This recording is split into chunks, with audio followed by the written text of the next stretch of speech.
Mm.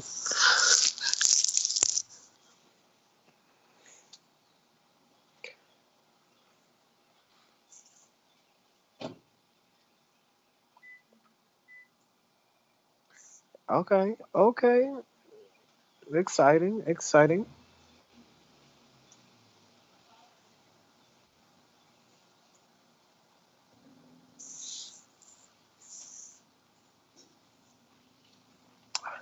Tis an honor indeed to be here with you, sir. Thank you. Thank you, sir. Oh, it's been weird, man. Like this whole like Corona thing, like has been like hard to deal with. I'm an extrovert at heart, in my deepest of hearts, in my deepest of chambers of my heart. So it's been kind of hard to deal with like not being able to be around people. Kind of like I kind of feel like I have this fear that I'm not as sharp Hmm. as I once was. That like me interacting with people is kind of just how I keep my wits about myself, and et cetera, et cetera. And I have this fear that I'm getting dull, that I'm getting like less quick. Hmm. Um, Yeah, I'm wondering how that's going to play into our like contact improv stuff like that when we get back to that because it will have been quite a while. yeah. So I got hurt like the second week of January, and it's almost June now. So I haven't really danced really at all for like 6 months. That's crazy to me. Yeah, and Imagine it's Blake looking Worthy not dancing. it's hard. Yeah. Uh, it's hard. Uh, I don't know. It's so weird, but like it's there's like a definitely like a different appreciation for my body that I have now that I'm not like moving all the time as I once was. Hmm. And I've been kind of dabbling into like into other forms that I enjoyed when I was younger, but I've kind of like neglected its practice. So, what would those include for you? Right now, I've been writing, been working on a play like more diligently than I was before. Hmm. Um, and it's not quite exactly a straight play, so I feel like a lot of times, a lot of places, a lot of companies throw out this word dance theater, and it's like either, and it's normally at most like 70% dance, 20% theater, and then like 10% other. Hmm. And that 10% is normally taken up by like technology, if I'm going to be frank. Yeah. So I'm trying to kind of build a show that incorporates the knowledge that I have as like a contemporary dancer, but also with like scripts and like spoken word. Uh, Kind of like a live action version of what Crystal Pite does. Hmm. It's kind of like the goal. Not that I think that what she does is like bad or wrong or like inferior or anything. Like I actually love her work. It's all of those dancers are very inspirational. I got to train with Tiff and Dave Hmm. from Kid Pivot. Um, but I do think there's like another level of theater that can be done. Like, there's an Talking opportunity to expand on those ideas. 100%. Talking and dancing is really hard. I acknowledge that. But I think there could be something worthwhile, something really cool there. Hmm. You know, I don't know. I don't know yet. It's still in like in its. I'm still working on the script part, and I feel like if I get the script part done, I can then start working on like the movement part. Hmm. And figuring out what the limitations of the addition of spoken word Yeah, happens to be. I do have this fear that it's going to look like this weird slam poetry jam. That is a Hmm. fear of mine. Yeah. That it won't come across as a play. That it's Hmm. like actually just like people like reciting poetry back and forth.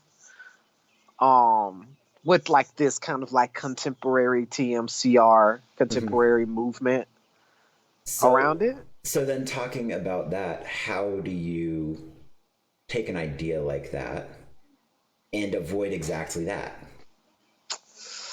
Hmm. Honestly, I do think the key to this is I do think the key to it is research, Mm-hmm. which in art in the time of Corona is We have that plentiful that's a time. hard that's a hard thing to come by. Um, So research in what sense? Because when you say research initially, I'm thinking, going and uh, looking for other things that maybe have some similarity and kind of oh, heard, learning heard, on that end. Are you heard. referring more to like the things you can learn from somebody directly? Yeah, so when I say research, I mean like going in the studio and figuring out like what works and what doesn't. Mm-hmm. That like can I deliver the line like this or should I deliver the line in another way? Mm-hmm. And can I And deliver that the line while doing this?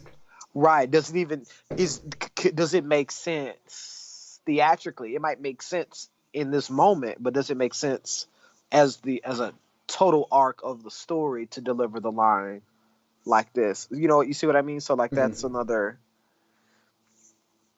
difficult part of it because theater dance requires live people to meet, and that's really hard to do right now. Mm-hmm. So my thought on this project is one of the key components that's going to be incredibly important is your staging and how you manipulate space. Hmm. So with the right lighting and with the generating the right environment for your audience, Hmm. you're going to be in good position to avoid it feeling like a bunch of slam poetry readings. I heard, yeah, no, I completely agree. I do agree. And that's a part of this work that has been interesting because, like, so I think of myself as like a dancer, choreographer, playwright. Mm-hmm. But there are some titles in that description that are missing. That if I want to see this project to come alive, like I would probably need I probably need to add the title of lighting designer. I need to add the title of director. I need to add the title of actor.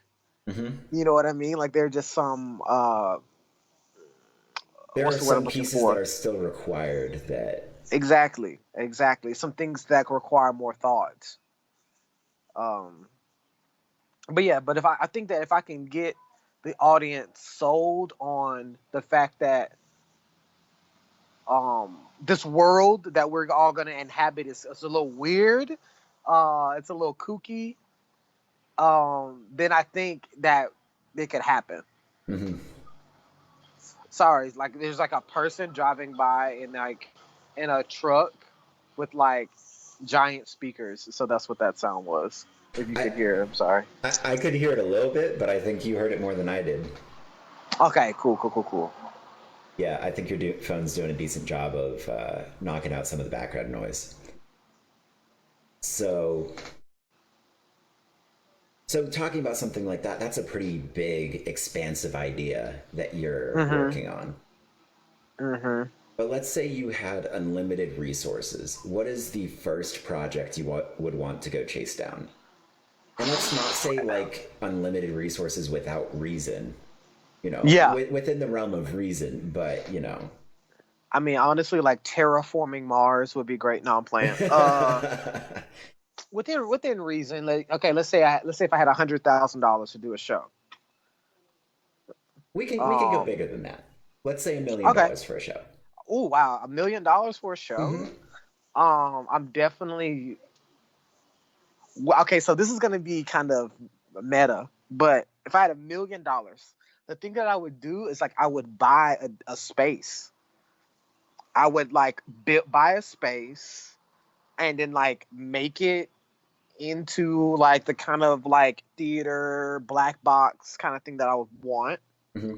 And then to kind of like inaugurate the space, I would then attempt to like um kind of just like curate local like theater movement artists to kind of just like either to like make a short little show. I'll call it so in Vancouver there was this thing they did called 12 minutes max. It's where you would get like 10 people and those 10 people can show something, but it is a maximum of 12 minutes long. Mm-hmm. So that's 2 hours of theater that you have. And it's kind of like in like kind of like an incubation Yeah. space with the option, and then they have the option of there being like a talk back Yeah. at the end of it, and that would probably be something along the lines of which I would want to do. Yeah. Nothing too. So from what I'm hearing, if you had $1 million, you would facilitate the creation of art almost Yes, more than you would create a solo project. yes, yes, that is true. That is very accurate. However, if I had to create a solo project, I would probably want to perform, uh, buy the rights to, and then perform Fleabag. Do you know? Have you ever heard of that? I have not. So tell me a little bit about that. So Fleabag is a one-woman play created by Phoebe Waller-Bridge, Mm-hmm. who did the show. She worked on the show Killing Eve, and she worked on the show that's on Amazon, Fleabag. And it's a one-woman show, and she is like weird. It's a weird show because like there's simultaneously action going on We're that losing you you out of can't frame, see. Blake. Oh, sorry. You're good. Hello. Yes, we Sorry. got you now. So there's simultaneously action going on that you can't see, and a person who's narrating, Mm-hmm. and they're both the same person. Like it's a really cool show, and like people really liked it, and I really like the show. I just think it'll be fun. I mean, I don't know, it'd be fun. Mm-hmm. So again, we're kind of looking at something that's not exactly dance. Yeah, That is a kind of uh, putting you in a position that your current primary focus is almost secondary. yeah, because I feel like for me personally, I don't imagine myself as a solo dancer. Mm-hmm. For me, I've realized that dance is something that I prefer to do with people. So then let's talk about this in an additional context. So you have whatever resources you need in terms of personnel, in terms of Hmm. staging options, you can create whatever you want. Okay. Okay. Huh. Okay. I can create whatever I want. So I've always imagined like a dance version of The Lion King, or that like includes like a story, or includes like characters that kind of like don't have a story. Mm-hmm. You know what I mean? Like, and I kind of imagine that with a lot of Disney films. But like I guess The Lion King is the one that I watched the most growing up, so that's the one that's like closest to me. Like I would love to do like a dance version of like Scar's and Mufasa's relationship, Mm-hmm. like when they were younger. I think that would be cool. Or it would be really cool to have like the story of Sarabi. Mm-hmm. Like I would like that'd be like a really cool, like where did this head lioness come from? Mm-hmm. Who were her parents, and then like how did she come to be the queen of Pride Rock? Like what was that Yeah. about? But I also think because they're animals, like it will lend itself well to it being kind of like a dance, Mm-hmm. To it being movement oriented. movement oriented. Yes. So it's basically taking and doing an expansion on the story, an Yeah. expansion on the characters within Yeah. that story. I'm big into narrative. Mm-hmm. Personally, I don't know. Like I just feel like it's really easy for contemporary dance or contemporary art. Sorry, I'm back. I'm back in the front now. Sorry. It's really easy for like contemporary art in general, I feel like, to become esoteric, Mm-hmm. and it's easy for contemporary art to kind of like no longer serve people. Not that that's what it has to do all the time, but I don't know. I just think I think it will give it some legitimacy, and I think it will give it some energy if you if you can just like experience the art as opposed to having to learn to speak its language. Hmm. Like one thing that comes to mind to me is like Rothko paintings. Yeah. Like personally, I think Rothko paintings are dope. I think they're cool. I think they're so much fun. But to anyone who's kind of just like looking at a Rothko, it's like, okay, so I have this big old splotch of red. Hmm. And so there's like a gap in someone's literacy as to whether or not they can draw anything deeper from it than anything else. Hmm. They have to learn. Same with like something like a Jackson Pollock. Hmm. Um, but obviously, like the other end of that, I forget his name. The guy who does all the Campbell soups. Oh, yeah, Oh my I gosh! can't think of it off the top of my head. Right, but whereas like where you have something like that, where like it clearly It has a very like clear direction and a very there's a clear direction, clear focus. and there's no attempt at like a deeper meaning at all. Hmm. And for me that's really brutal to kind of just like So, in ugh. terms of the creation of art, you want to see something that's kind of in between, that it's not so distant Hmm. that us mere mortals can't relate to it. Exactly. But also it has to have some sort of like lofty or some sort of attempt at being something greater than like our own mundane experience Hmm.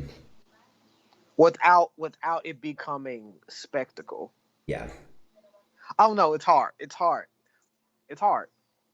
for me. Like I have like a very specific, like it's very easy for something to be almost good. Hmm.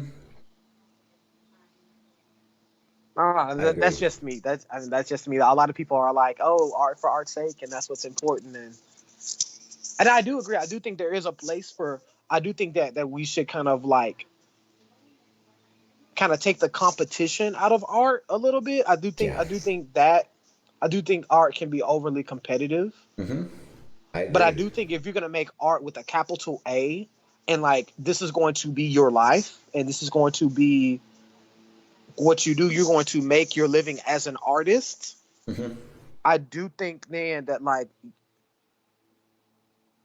you owe it to the public to like you owe it to the people that you're around to tell the truth a Hmm. little bit more. You owe it to the people that you're around to invigorate them and Hmm. make them ask questions. Like if your only goal is to entertain and that's it, then I don't know if it's necessary. There are lots of ways for you to entertain yourself. Yeah. And I don't know if you're gonna be an artist with a capital A, then like I don't know if you have a place still making art in 2020 where um institutions are collapsing left and right. There's a pandemic out here. You know what I mean? I think the world is too crazy for you to make flippant, careless, if you have to make careless art. I think that actually there's a specific place for it right now, because there is a need for something that does, like, everything is deep right now. Everything has that depth. Everything has that underlying current of, and while there is plenty of material to work with right now, I think it's a Mm-hmm. little raw to be worked right now. So I think there Mm. is an open space specifically right now for art that is just to entertain. And I think that's a space that isn't naturally there. Mm. So you're saying that like people need space from it to kind of like process Hmm. Yeah. what's going on? And I think that creates a very specific environment where people are more appreciative of art that is just for the sake of art, or or Mm. rather for the sake of your entertainment by it. Hmm. And we got it. Camera flip. I Oh. see the parking lot. Oh no! How did that happen? Zipper. Yeah. Oh no! Can you flip it There it back? There we is. go. Yeah, I Okay. got it. Yeah, I got it. I'm back. I'm back. Oh, I don't even know how I did. I'm sorry. I don't even know how I did that. You know what? It's all right. Um, so I think something that we can have an interesting conversation on is actually last night, Jorge and I watched Fight Club. Oh, good. Okay, so Jorge hated it. Jorge thought it Fair. was awful. That's And fair. I don't think that's an unfair statement. Yeah. But there was a large part of me that also thoroughly enjoyed that film. Hmm. Like, I 100% understand why people both dislike it and why it is a cult classic. Right. So, what do you think of What things do I like think Fight about Club? Fight Club? Yeah. Man, what do I think about Fight Club? I think so the guy who wrote Fight Club watched the movie and was like, "This is better than my book." And I think that speaks to its ability to translate something from a written medium to a visual one. I give them props for that, and they really were able to tell like this interesting, intricate, subtle story. Hmm. That was cool. The use of the unreliable narrator was great. Um, I do think a little. It is a little. It is a little juvenile. I do. I mean, it's a fun movie. Hmm. Um, and and it's fun to watch. But I do think a lot of its points are a little. It's a little dated, Yeah. which is fair. Um, I like Fight. I think I can honestly say that I like Fight Club. I think Mr. Robot is a little bit more interesting. It's a So, TV show. Mr. Robot's a TV show. I don't think I've watched any of Mr. Robot yet, and I think that might need to be the next thing. It's there's a lot of similarities to without spoiling too much. There are a lot of similarities to Fight Club. Um, I think the use of violence in Fight Club is really weird. I think it's meant to be funny, but it doesn't necessarily read as funny to me I don't know all the if it's meant time. to be funny. I think it's like that entire film to me reads like uh anti-capitalist statement. I hear that, but I do think it also is kind of making fun of masculinity and how like goofy it is in a lot of ways. And Because when you how, think back, yeah. because like when you think back to the very, very, very first moment of Fight Club, what's actually happening is Edward Norton is beating like himself up by himself, and Hmm. someone saw him fighting himself. It was like, I want to do that. Hmm. And that's and that for me that point is just like so like weird that like all of these people had to find their identity and their energy and their community in violence against themselves. Hmm.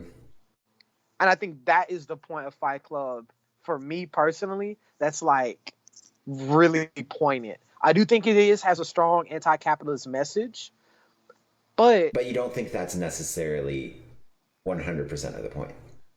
I don't think it's 100% of the point. No. I think a better indictment of capitalism is like something like Wolf of Wall Street. Hmm. I think a better indictment of capitalism is, oh my God, there was that movie with Justin Timberlake. I think it's called About Time or Out of Yep, out Time. of time. Yeah, and the whole thing is based around time as a currency. Time is currency, yeah. And Like the your richer you time are, the more at time you your have. the amount of time you can live as currency. Right. Yeah. I'm moving indoors now. All right. It's getting kind of hot. So the reason I brought up Fight Club is because I think that good art Hmm. naturally is not liked by everyone. Right. Naturally. Like Jorge thought the film was awful, and I recognize why he thought it was awful, but I Hmm. also enjoyed it on a personal level for the Right. story it told. Right. And So I think. I think the fact that it is relatable to that extent that I can Hmm. both dislike and think it's poignant and interesting and good as a film, I think that's what makes good art. I think we just lost Blake Worthy for a moment. I'm going to try and get in contact. I think his Wi Fi went out. So I'm going to go ahead and try and call him back real quick. And there's Blake now.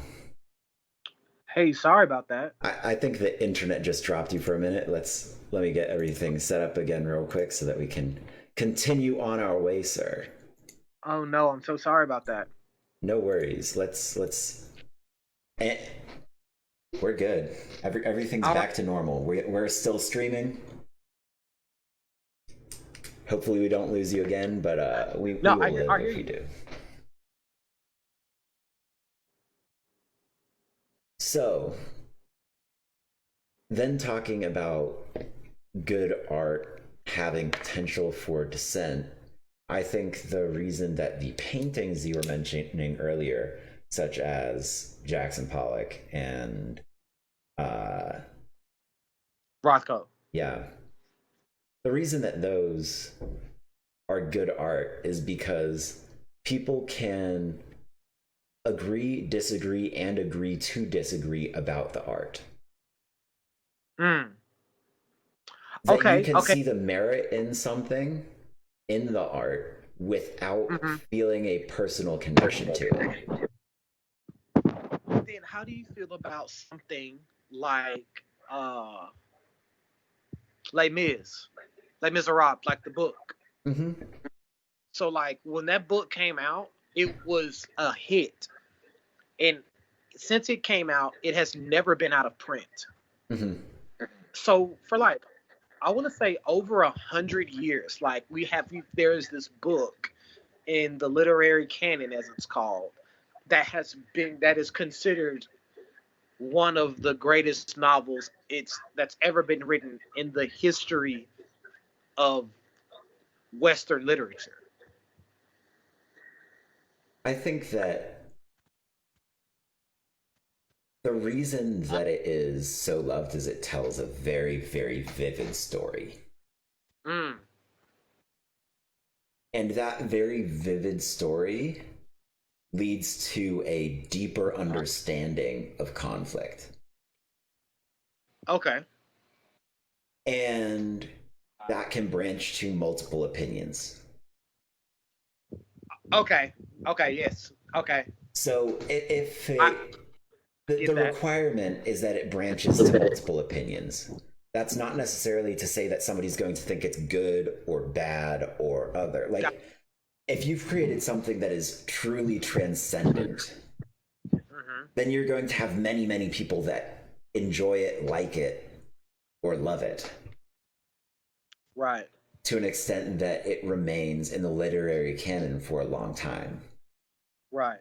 But what makes it good art is that it doesn't lead you to one place. It Mm. doesn't lead every person to the same destination. Right. That Because makes sense. art that leads to one destination is not art, it's propaganda. It's propaganda for sure. So it needs Completely. to generate internal thought.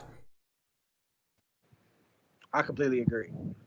Now, that being Um. said, there are very straightforward stories that more or less lead you to one point, but those are also art because they leave you at a point of consideration for the depth or lack thereof of the story. Right. So there are more simple things that, but those also, for something that has such a simple story, there may be people that really connect to it and people that don't. So you still have that element of dissent where people are not going down the same path. And I think a good example of that is the movie Oh Brother, Where Art Thou? Mm-hmm. Where you have a retelling of a Greek myth, and the story, it's kind of windy, but like there's clearly a beginning, middle, and end. Mm-hmm. You know what I mean? But it's like the way, it's not the story itself, but like maybe the way that it was told Mm-hmm. and the way that, and the devices that were used that kind of make it I think a part of what worth makes discussion. I think a part of what makes the book so good, and then "Oh Brother, Where Art Thou" so good, is that while it is a kind of winding story, there are these chunks that are all kind of self-contained, and if you told that as an individual story, it would still be compelling and still have meaning. Yeah. So then relating I, this back to dance, yeah. to create, you have all of these different tools now that we've talked about in terms of creating a story, creating something that's lacking a story, that's going to be entirely internal in terms of your response. We've talked about the things that are more or less in between on that scale. So if you are going to look to choreograph something, we've already said that it's going to be kind of almost neutral on that scale. It's going to be somewhere in the middle. Yeah. Do you ever see yourself creating something that is truly controversial? Hmm. Controversial is an interesting word. Huh.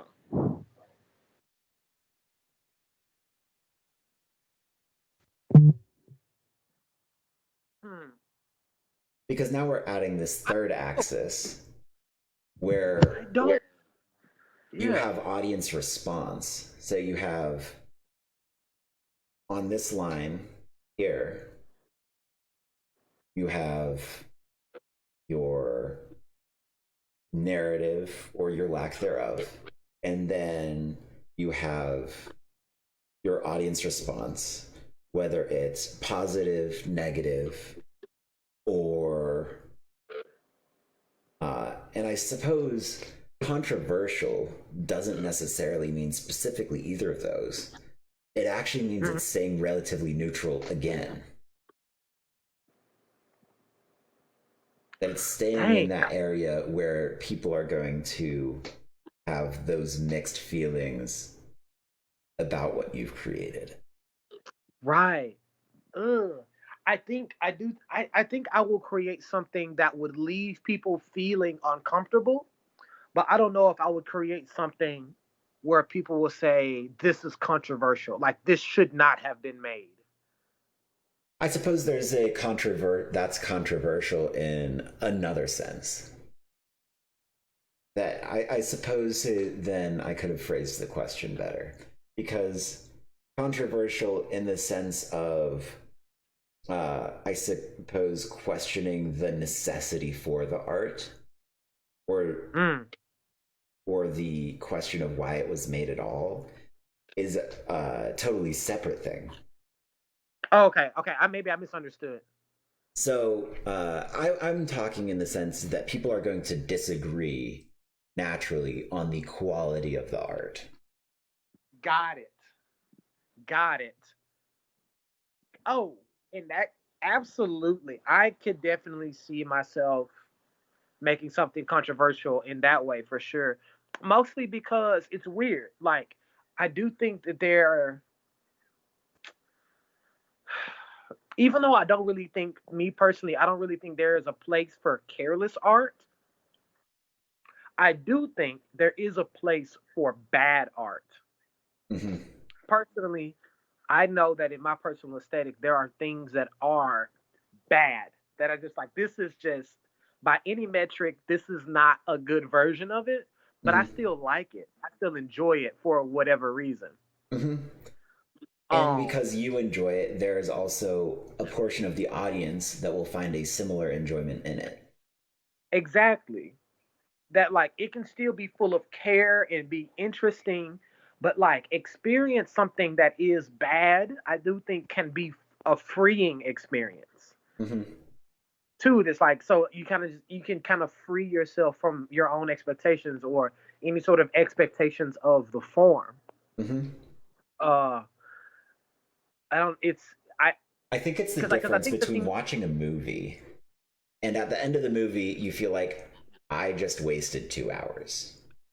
Hmm. And watching something like Fight Club, and at the end, you don't feel like you wasted 2 hours, but you may have hated the film.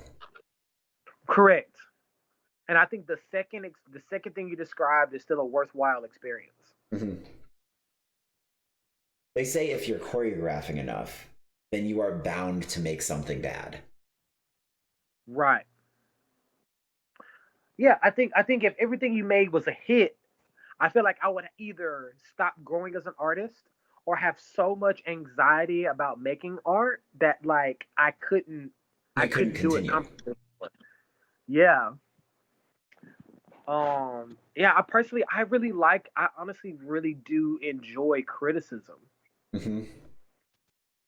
Especially I enjoy being critical. I enjoy people criticizing my work. Mostly because I do care about it. Like I want the thing to be good, and I don't. And I guess it's a confidence thing. Like I don't feel like left to my own devices. Hmm. You lock me in a room by myself. I don't think I could emerge with a thing that would be good. Like I feel like I need like some sort of discourse as opposed to does this work, does this not, this can this be worked on. Yeah. I don't know. That, That's just that, that that. naturally better or more interesting art requires discourse. I think so. I think I think very rarely does someone who's an iconoclast make like really poignant, enduring work. I think the only examples that exist where that does happen kind of consistently is where the work was never meant to be seen by anyone else. Examples being like Emily Dickinson's poetry. Hmm. Like that poetry was written for her in her room, like, you know what I mean, and that because it was so honest and so poignant for her, when people did see it, they can see themselves in it because it's so clearly It's so distilled honest. without any sort of outside voice. Hmm. Or Helen Keller, even. Hmm. Not Helen Keller. Wow, not Helen Yeah. Keller. Even though that is kind of, yeah, kind of Helen Keller too. But no. Oh my God, I feel so bad. Who's the Anne Frank? Hmm. Very not Helen Keller. Yeah. Very not Helen Same Keller. era. When you Same said era when you though. said Helen Keller, I thought you were going a totally different direction in terms of poignant story based on internal voice. Oh, her. That's funny. No, I meant to say Anne Frank. Well, like her diary wasn't supposed to be read by anyone, Hmm. and because of that, she was able to produce like this really beautiful, poignant thing. And I would just like to submit to the universe that I've never read Emily Dickinson, and I've never read oh my God, what's her name? I just said it. You know what? I already lost it too. So I think we can move on to how I was going to relate this back to dance again. Yes, please. Oh my God, I'm so embarrassed. You I'm are all so right. Like embarrassed. Names of artists is unfortunately not my forte, or I would have helped you a little more. Heard. Anne Frank. Anne Frank, there she is. I've never read Emily Dickinson, never read Anne Frank. Okay, universe, I'm so sorry. Art world, universe, I I apologize. think that might be something for you to do over the course of this continued quarantine that is happening. Oh my god. So, with that being said, how do you look at improvisation and continue Mm, to maintain that philosophy? mm. Ooh, that's a good question. Like, how do you 'Cause I, create movement that is so in the moment without it being thrown away or careless? you see, that's the perfect word. Is that like every moment has care. I think that's a big part of making improvisation look like something that people should care about. Um, Improvisation, for me personally, is like the primary vehicle for creation. Mm-hmm. Um, and I've been really fortunate to have like to know about and understand certain improv, like spatial structures in my body. Like I can take a line, I can understand that this is a line here, and I can take the line and I can rotate it. Now the line moves this way.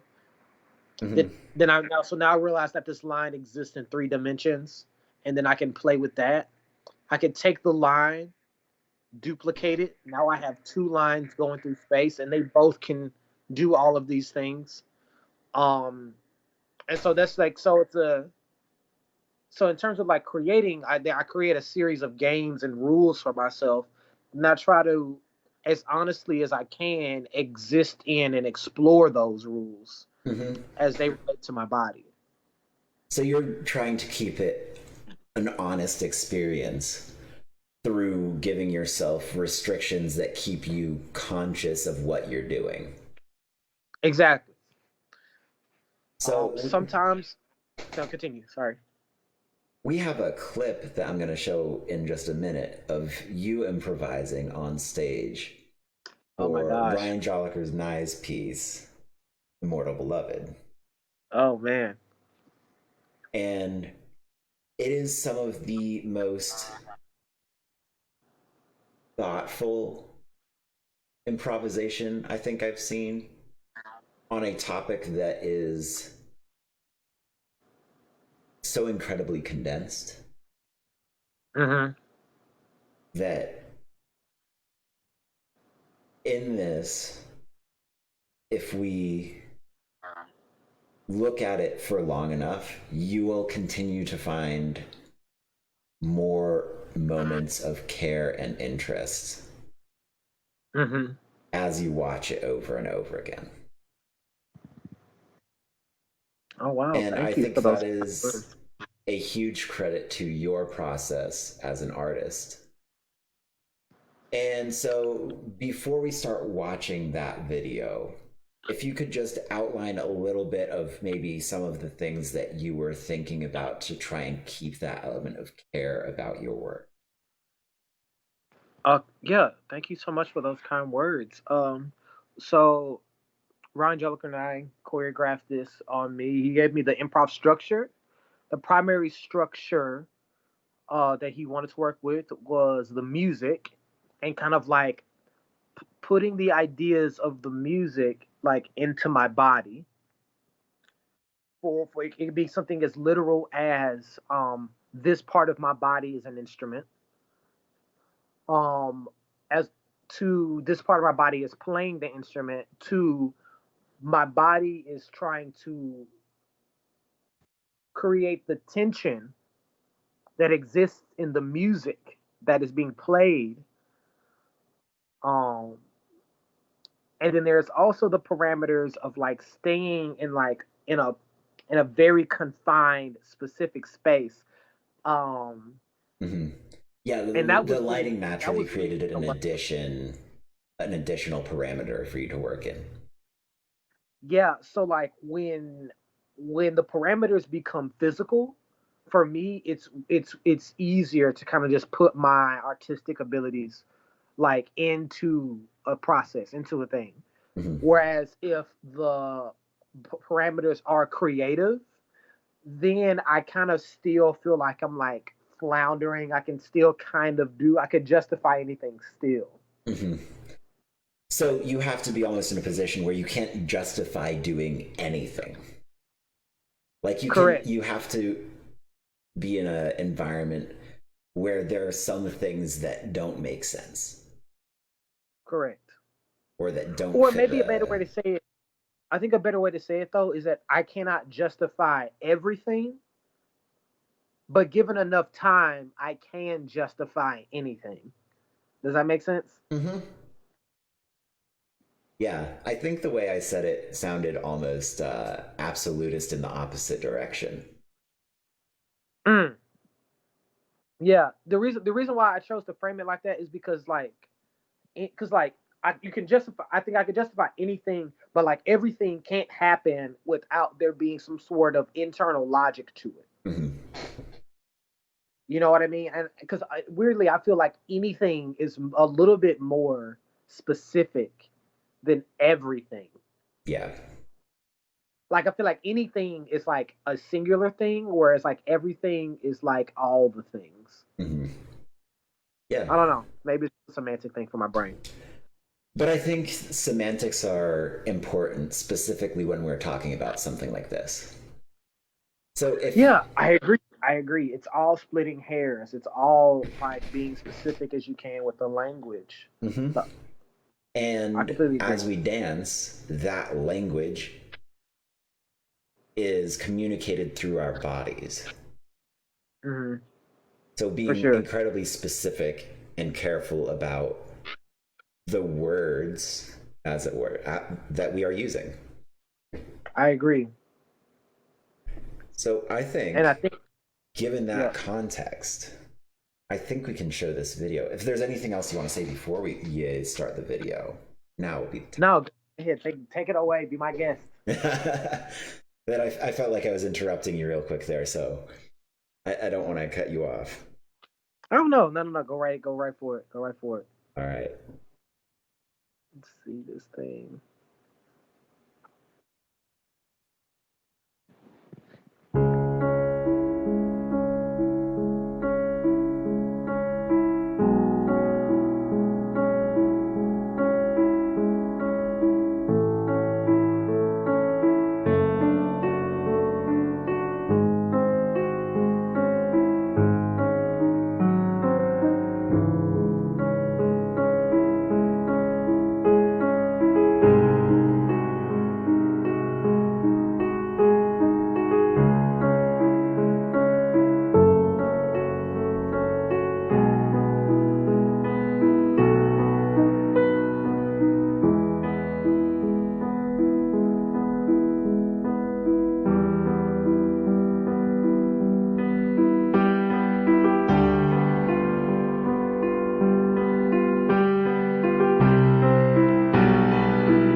So good. So good. I love watching this clip. And I got to show this clip once before when I was interviewing Ryan Ah, a little while back. And getting to kind of experience this with you being on the opposite side, having received the direction from Ryan, is very interesting. yeah.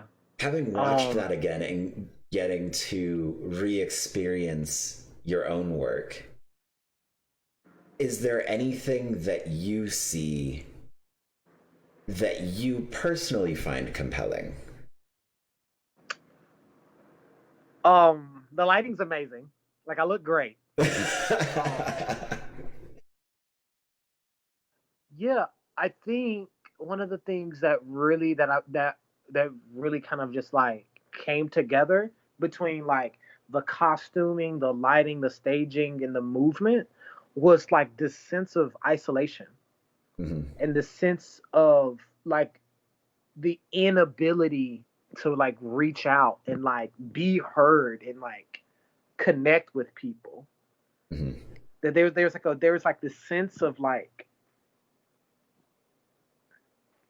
because like the music, the pattern of the music is like very like it repeats, it repeats, it repeats. There's something like cyclical and like inescapable about the state of isolation that is kind of like created and implied Hmm. in that clip. And I was like, ooh, like if I saw it in the audience, they'd be like, oh my God, I'm kind of like, oh, my heart already. Yeah. So I think my favorite moment in that clip is actually the moment when you kind of open your position and make yourself broader as the lights are opening out. And Yeah. Uh, the additional awareness of all of the elements involved that you gained as we went through the rehearsal process in the theater. Because that's not something that you did in the studio. That's something that no, it's only not. came once you had an understanding of what the lighting was and how it was going to land. Exactly. When I first did that, um, Ryan was like, "Did you know that that was gonna happen? Did you know that that was going like that you did you plan that?" And I was like, "I didn't like yes." Like Like it it's was not something that in it's your not that mind that you're like, I want to accent this moment. I want to exactly give because it this happens with moment the weight. music, it happens with the lights. I was like, okay, if you're gonna give me a hard marker like that, it would behoove me to not use it. Mm-hmm. Yeah. I don't know. Ryan really gave me a lot of space to like still kind of grow the character even once we were on stage. Mm-hmm.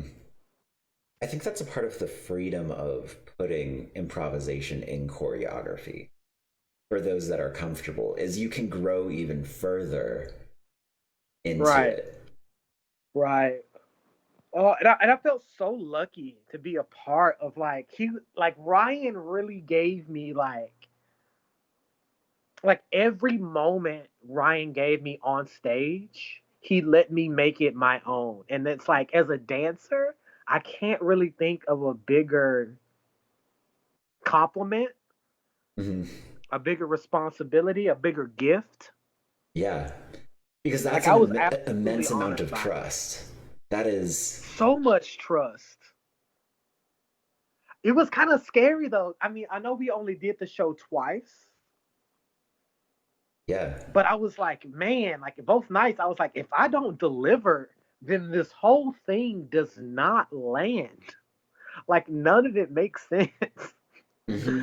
And I was so nervous for it. I was so nervous that one time I forgot to get off stage. I think I remember that. I continued improvising and I forgot to stand up and walk off stage and it just never happened. And I was like, "Oh no." And so on stage, now I had to remember y'all's choreography that is going on behind me and then like move in relationship to that. I was like, Blake, what have you done? How did you do this? But people say it worked. People say Yeah, it landed. I can't remember exactly what that moment was. Was it during the partnering section, or was it Yeah, okay? I, I had the feeling because I think that yeah. happened There was maybe once before in a rehearsal, and then it never happened again. And then we got to the show. and then it I was mortified. James was so mad. James was like, literally, Blake, what are you doing? Like, uh, no, it wasn't James. It was Voicha. Voicha was like, Blake, how, how? How are you still here? You had one job, and that was to get off stage, and you did not do it. But it still worked, and you made it work. But it worked. Mhm. The thing Um, that I always keep in mind, especially in moments like that, is that we are not in this industry here to be perfect. We are here to make it work. Thank you. Okay, so like, when I had a teacher in class, um, she asked us, would you rather be perfect or be good? Because those things rarely overlap. And that was something that she like kind of submitted to the class, and it was something that really stuck with me, Mhm. really, really, really heavily. That like You can be perfect and bad you can be perfect and bad, and normally that is what happens. Like that was her argument. because if you are truly looking at something that is perfect, you're likely focusing on one element so much that it ends up feeling kind of soulless. Exactly. Eventually it lacks that human element. Exactly. Yeah, I feel it. I'm with it.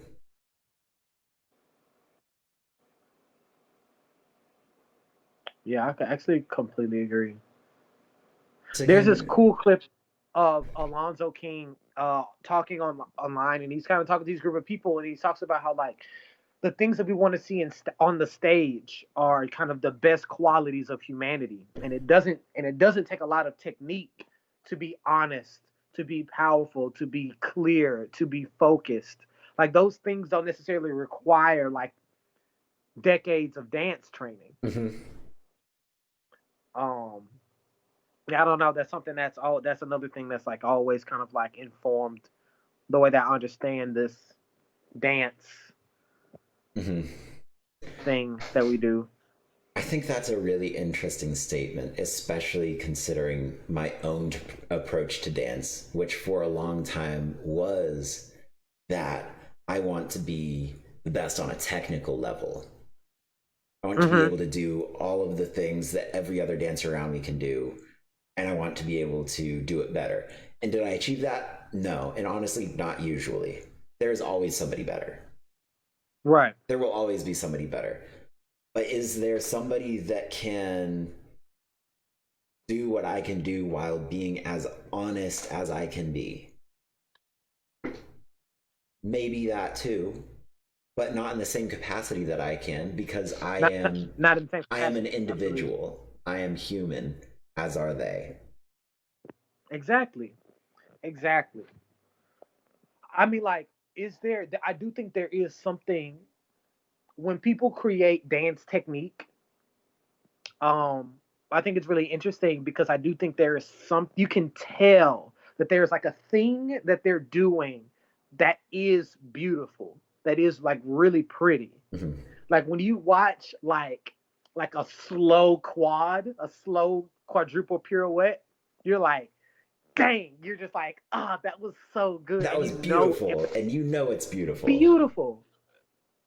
Or even like a really like beautiful, like powerful arabesque Mhm. that could only be achieved through like years and years of just like rote knowledge, tacit knowledge. Um, and I do think there's something there. However, It has to be tied to there's something also else. something that happens when you watch these beautiful technicians, and it's not quite alive, and you still feel cheated. Mhm. As opposed to seeing something where you like maybe they don't nail all of their fouettes, but like the character that they played was just, Mhm. you know what I mean? Like Keytree came alive Yeah. as opposed to it was just someone doing the steps. Mhm. Yeah.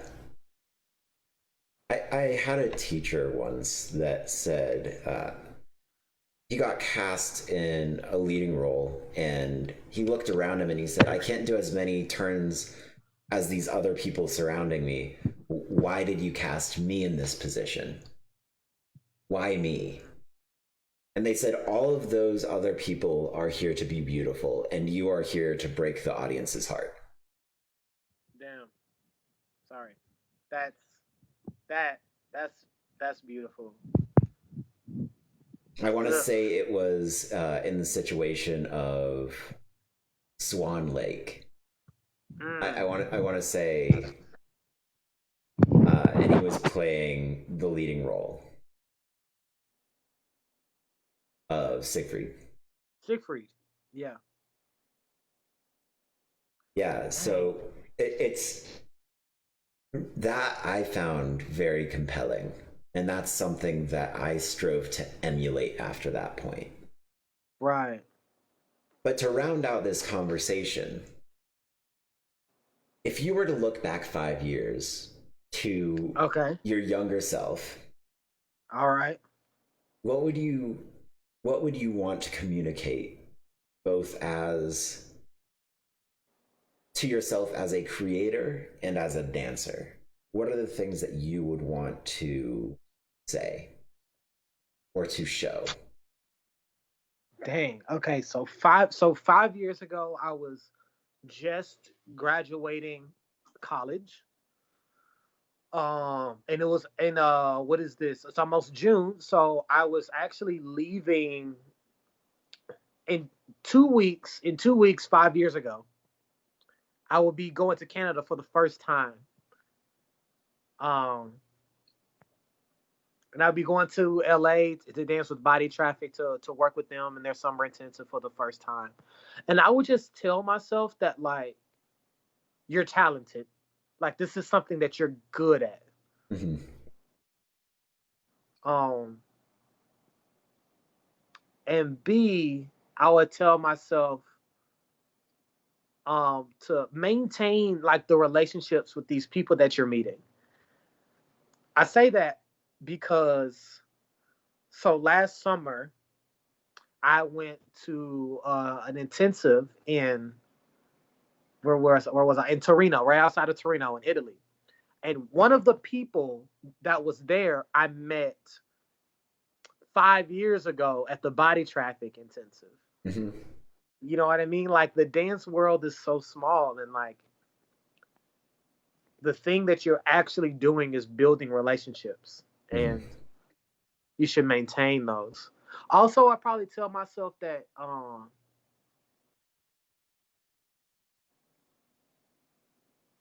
let yourself enjoy it more. I hear people dancers older than me say that as well, but like man, I was so stressed out about who I was gonna be and where I was gonna go and blah blah blah. Blah.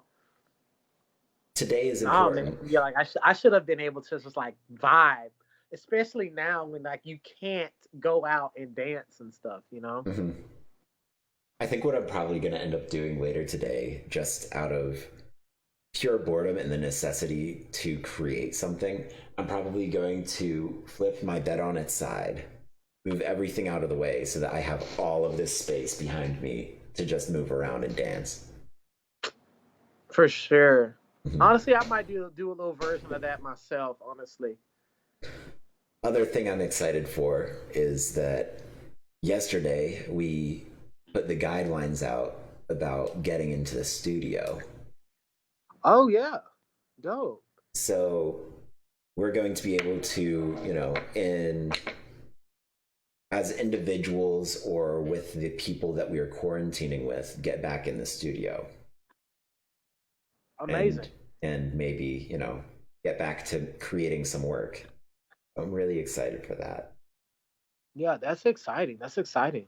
For sure. Dang, that's cool. That's so cool. Yeah. And I don't know what the next couple months will bring. That currently Northwest Arkansas is one of the biggest hotspots for COVID-19 in the United States. Yeah, I saw that.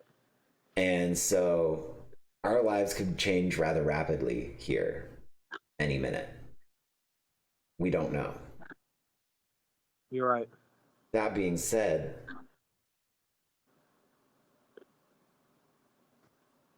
with not knowing where we're going, we can find some stability in the art we can create. Yeah. That through art we can create and find our own stability. I like that a lot. Mm-hmm. So I look forward to creating with you and to continue collaborating with you. And hopefully in the near future, we can actually be in contact and get back to doing all the contact improv and all of the things that we got to enjoy through this past season. Hopefully we get back I to that in the know. not too distant future. But I don't know when it's coming. I don't know when it'll happen that that's actually a possibility. Right. We'll have to see. Now, same. Neither do I. But in the meantime and in between time, I hope you, at the very least, take it easy. Yeah, you too. You too. Absolutely. Don't go too crazy on me. I won't. I won't. I promise. Don't talk about Fight Club too much over there, okay? Keep it. You gotta. Yeah. You know what I mean? It's the first and second rule. We can't. This is the first and second rule. For So sure. For sure. be safe out there. Thank you for coming on it and doing this interview with me, Blake. It's been amazing talking to you as always. Thank you, man. I really appreciate you. Thank you for having me, man. That is a beautiful wardrobe really behind you. Oh, thank you. Thank you. Thank you. So I've like all of my costumes and stuff. I've been thinking about like doing like a show. I haven't figured it out yet. Next time, that'll be the next. That'll be on the next interview. Yeah, we'll have to do something. But thank you again, Blake, and I will catch you in the future. All right, man. You take it easy. Thank you so much. I will be right back here Thursday noon next week with another interview. All right. Yes. I'll catch you.